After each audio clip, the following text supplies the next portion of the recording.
Low back pain is one of the most common presentations in any outpatient department. It is a daily reality that reliably frustrates both the patients experiencing it and the clinicians trying to treat it. Confronted with this high volume of cases, the medical reflex often defaults to a defensive posture. The immediate, instinctual prescription becomes a combination of early imaging and bed rest. This defensive posture leads directly to three critical clinical errors. The first is ordering an MRI far too early in the diagnostic timeline. Bulging discs are a common finding even in healthy, asymptomatic populations. The second error is failing to actively screen for systemic red flag signs and symptoms, effectively bypassing the physical exam in a rush to check the scan. The third is operating under the false monolithic assumption that all back pain is caused by a herniated disc, which ignores the complex mechanical structure of the spine. Defaulting to this three-error reflex actively worsens outcomes. It funnels patients toward unnecessary, invasive interventions and prolonged periods of immobilization, extending their disability rather than curing it. Effective management requires discarding this defensive imaging reflex.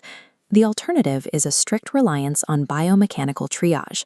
By understanding the specific physics of spinal kinematics, how the vertebrae and joints move and bear weight, a clinician can pinpoint the exact pathology without a scan. The clinical rule is absolute. Unless there is a clear medical emergency, an MRI must be gated behind a strictly enforced 4 to 6 week wall of conservative treatment failure. A rigorous physical examination and a detailed patient history provide higher diagnostic accuracy than a standalone MRI scan. Before any biomechanical assessment can begin, the clinician must clear the board of catastrophic anomalies. These are the red flags. Symptom-based red flags include pain that strictly worsens at rest or at night, unexplained weight loss, and chronic fevers or chills.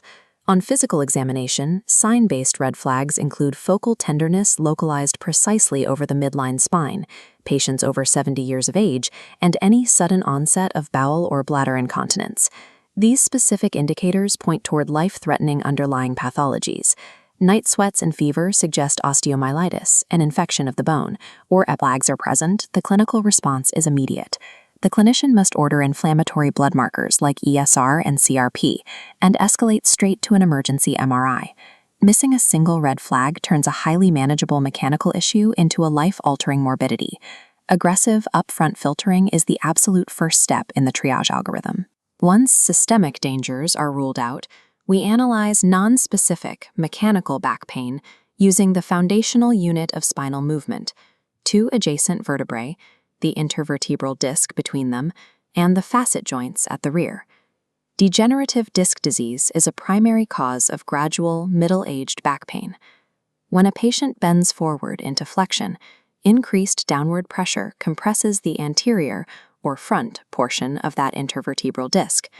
This kinematic force places intense traction on the disc's outer layer, known as the annulus fibrosus. Over time, this stretching causes small tears, or radial breaks, along that outer edge. These radial breaks directly stimulate the network of paraspinal nerve endings surrounding the disc. This localized firing is the actual source of the patient's pain, occurring entirely without any central nerve root compression. Clinically, this pain predictably worsens with prolonged sitting and forward bending. It is typically relieved when the patient leans backward into extension, reducing the anterior pressure. By understanding this exact flexion mechanic, clinicians can confidently diagnose degenerative disc pain and rule out deeper central nerve issues without needing an imaging scan. Now, contrast that anterior pathology with pain that is specifically aggravated when the spine tilts backward. This movement is called extension. The biomechanics of extension force the posterior elements of the vertebrae, specifically the facet joints at the rear, to collide and compress. Facet joint osteoarthritis is the primary cause of pain aggravated by extension and rotation. It is heavily localized, bilateral, and typically seen in older demographics. Another pathology on this axis is spinal stenosis. Here, the backward motion of extension mechanically narrows the spinal canal, compressing the central nerves and causing bilateral leg pain that worsens with prolonged standing. This creates a specific clinical indicator known as the shopping cart sign. Stenosis patients naturally learn to lean forward into flexion, like pushing a shopping cart, because bending forward physically opens the spinal canal and instantly relieves the compression. By mapping whether the pain is triggered along the flexion or extension axis, a clinician can predictably trace the underlying pathology directly to the front or the back of the spine. The diagnostic focus shifts when dealing with radiculopathy. This is defined by pain radiating down the leg that is consistently reported by the patient as more severe than the back pain itself. To validate true nerve root compression, clinicians rely on the straight leg raise, or SLR test. With the patient lying supine, the clinician passively raises their straight leg. This specific motion pulls the sciatic nerve taut, dragging it directly against any posterior disc bulges in the lower lumbar spine. The diagnostic trigger is specific. If lifting the leg reproduces the radiating pain below the knee at under 60 degrees, nerve compression is confirmed. A positive SLR test immediately pulls the patient out of the simple mechanical triage pathway and escalates them to targeted neurological intervention. This chart shows the clinical management matrix, translating biomechanical triage into strict pharmacological pathways. The first column addresses patients with localized, acute pain and no radiculopathy. The acute protocol requires prescribing scheduled NSAIDs alongside a proton pump inhibitor for gastrointestinal protection. For patients with high renal risk, NSAIDs are dropped in favor of paracetamol. Certain interventions are prohibited in the acute phase. There is strictly no bed rest, no use of gabapentin, and no use of steroids. Muscle relaxants are restricted to 5 days, and only if severe spasms actively disrupt sleep. When pain persists beyond the 4 to 6 week acute window, it enters the chronic protocol. Here, the primary intervention shifts permanently to supervised core and aerobic physiotherapy. For chronic pain, current evidence from Harrison's Principles of Internal Medicine introduces a specific update: a 60 mg daily dose of duloxetine, a medication used to modulate chronic pain pathways. There is zero clinical benefit to utilizing steroid injections or acupuncture for chronic non-radicular back pain. Evidence-based pharmacology for nonspecific pain facilitates active movement rather than indiscriminately numbing the central nervous system. The final management bucket targets confirmed radiculopathy caused by a herniated disc.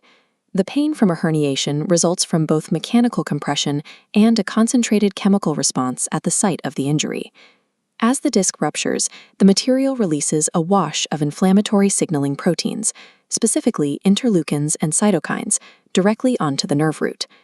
Interleukins and cytokines are small proteins that regulate the immune response and drive localized inflammation. This chemical mechanism provides the rationale for the medical response. Clinicians prescribe a short, rapid taper of high-dose oral steroids, like methylprednisolone, for 3 days to aggressively neutralize the localized inflammation. The triggers for surgical referral are narrow. A patient is only sent to a surgeon if they exhibit progressive neurological deficits or if they experience a complete failure to improve after 6 to 8 weeks. Surgery serves strictly as a salvage operation for mechanical failure, while pharmacology is a precision tool deployed to manage the immediate chemical crisis. The majority of low back pain cases resolve when clinicians discard the defensive early MRI reflex. Success depends on trusting the biomechanical logic of the physical exam over the false security of immediate imaging. Standardized protocols emphasize that active recovery consistently outpaces immobilization across every evidence-based clinical pathway. To heal the spine, you must not freeze it. Movement is the medicine.